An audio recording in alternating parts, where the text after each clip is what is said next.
Hola, bienvenidos al video de proporcionalidad directa e inversa. En este video trabajaremos estos dos conceptos que nos permiten identificar la relación entre dos magnitudes. Veamos. Para hablar de proporcionalidad directa, debemos primero hablar de magnitudes directamente proporcionales. Dos magnitudes son directamente proporcionales si al aumentar una de ellas, la otra también aumenta, o si una de ellas disminuye, la otra también. Además, la razón entre las magnitudes correspondientes debe ser constante. La regla que establece la relación entre magnitudes directamente proporcionales es la siguiente. Si A y B son medidas de la magnitud A que corresponden a las medidas C y D de la magnitud B, respectivamente, tenemos que A sobre B es igual a C sobre B. Ahora veamos algunos ejemplos. Considere los siguientes datos. Tenemos una tabla que nos muestra el número de galones de gasolina versus el número de kilómetros recorridos. Como podemos ver, al aumentar el número de galones de gasolina, aumenta el número de kilómetros recorridos. Por otro lado, tenemos que la razón 2 a 40, al simplificarla es 1 sobre 20, de igual manera 5 sobre 100 es 1 sobre 20 y 8 sobre 160, como 11 sobre 220 al simplificarlas, también tenemos que es 1 sobre 20. De manera que la constante de proporcionalidad es 1 sobre 20. Esto nos muestra que la razón entre el número de galones de gasolina y el número de kilómetros recorridos es constante. Y además, si el número de galones de gasolina aumenta, el número de kilómetros recorridos también aumenta. Por tanto, dichas magnitudes son directamente proporcionales. Ahora veamos proporcionalidad inversa.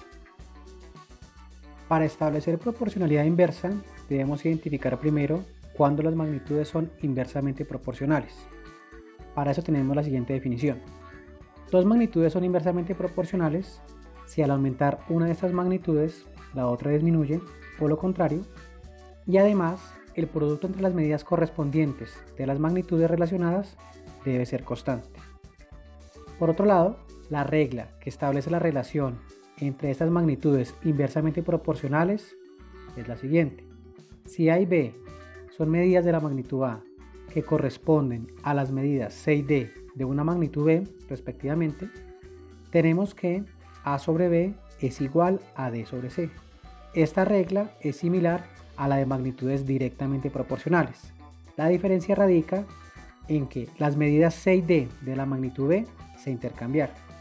Veamos un ejemplo de esto. En una fábrica de zapatos se determina la relación entre el número de trabajadores y el tiempo de fabricación de una colección. Los datos los vemos en la tabla. Podemos identificar que al aumentar el número de trabajadores, el tiempo de fabricación disminuye. Es decir, que si aumenta el número de trabajadores, el tiempo de fabricación disminuye. Por otro lado, si multiplicamos las medidas correspondientes entre el número de trabajadores y el tiempo de fabricación, tenemos que 1 por 240 nos da 240, 2 por 120 nos da 240, 3 por 80 nos da 240 y 4 por 60 también nos da 240. De acuerdo a esto, la constante de proporcionalidad va a ser 240. Así, como el producto entre las medidas correspondientes es constante y si el número de trabajadores aumenta, el tiempo de fabricación disminuye, tenemos que dichas magnitudes son inversamente proporcionales.